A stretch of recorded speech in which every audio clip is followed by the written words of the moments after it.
জমি জটের জেরে 4টি মেট্রো প্রকল্পে বরাদ্দে ব্যাপক ছাঁটাই। Joka Bibadibag, Noapara airport Barasat, airport new Garia এবং বারাসাত ব্যারাকপুর দক্ষিণেশ্বর প্রকল্পের বরাদ্দে ব্যাপক ছাঁটাইয়ের উল্লেখ রেল বাজেটে। মমতা বন্দ্যোপাধ্যায়ের স্বপ্নের প্রকল্পগুলির বেশিরভাগই এখন জমি জটে থমকে। সেক্ষেত্রে মমতা সরকারের বিরুদ্ধে অসহযোগিতার অভিযোগ, কাজ না হওয়ায় এর আগেই ফেরত গিয়েছে কেন্দ্রীয় বরাদ্দের টাকা। এই অবস্থায় মেট্রো প্রকল্পগুলি বরাদ্দের পরিমাণ কত হবে তা নিয়ে একটা আশঙ্কা ছিলই, আর সেই আশঙ্কাই সত্যি হলো। গতবারের বরাদ্দের ব্যাপক ছাঁটাই করে যৎসামান্য বরাদ্দের প্রস্তাব রেল মন্ত্রকের। গত আর্থিক বছরে জোকা বিবাদীবাগ মেট্রো প্রকল্পে 750 কোটি টাকা বরাদ্দ করা হয়েছিল। এবারে সেই বরাদ্দ কমে করা হলো 45 কোটি টাকা। নোয়াপাড়া এয়ারপোর্ট বারাসাত মেট্রো প্রকল্পে 1050 কোটি টাকার বরাদ্দ করা হয়েছিল। গত বছরে সেই বরাদ্দের অংশ ছাঁটাই করে কমে হলো 170 কোটি টাকা।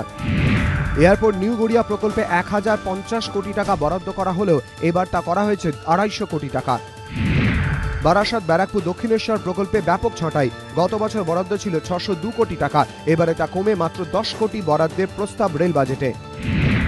ইস্ট ওয়েস্ট মেট্রো প্রকল্প রেলের হাতে আসার পর এই প্রথম রেল বাজেট পেশ করলেন রেলমন্ত্রী। এই প্রকল্পে বরাদ্দ এবারে 100 কোটি টাকা। 2 प्रोजेक्ट दिए जा रहे हैं और मैंने उसके साथ साथ ये कहा था कि जो मेट्रो रेल है वहाँ की एक सेक्शन का तो अप्रैल तक कंप्लीट हो जाएगा और दूसरा जो ईस्ट वेस्ट कॉरिडोर है उसमें भी हम काम को आगे लेके जाएंगे, ये कहा था। মেট্রো প্রকল্পে বরাদ্দের ছাঁটাইয়ে তীব্র সমালোচনায় তৃণমূল নেতৃত্ব। মেট্রো রেলের যে বিভিন্ন প্রজেক্টগুলো মমতা ব্যানার্জি ঘোষণা করেছিলেন সেগুলোকে একদম শেষ করে দেবার চক্রান্ত হয়েছে।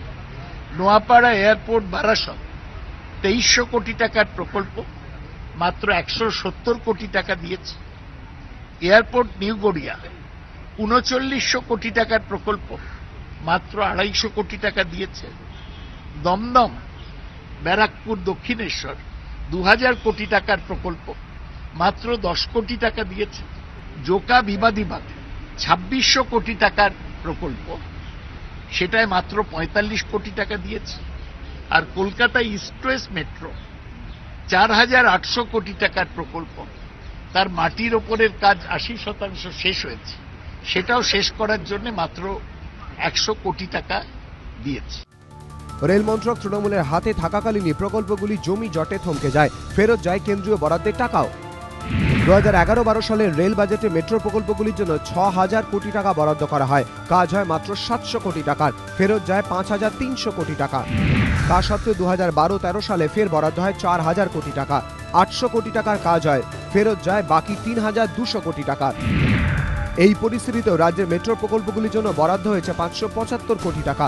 রেল প্রতিমন্ত্রী অধীর চৌধুরীর জেদাজিদির ফলেই তা সম্ভব হয়েছে বলে মনে করছে রাজনৈতিক মহল। ধ্রুবজ্যোতি প্রামাণিক ও বিজেন্দ্র সিংহ, এবিপি আনন্দ।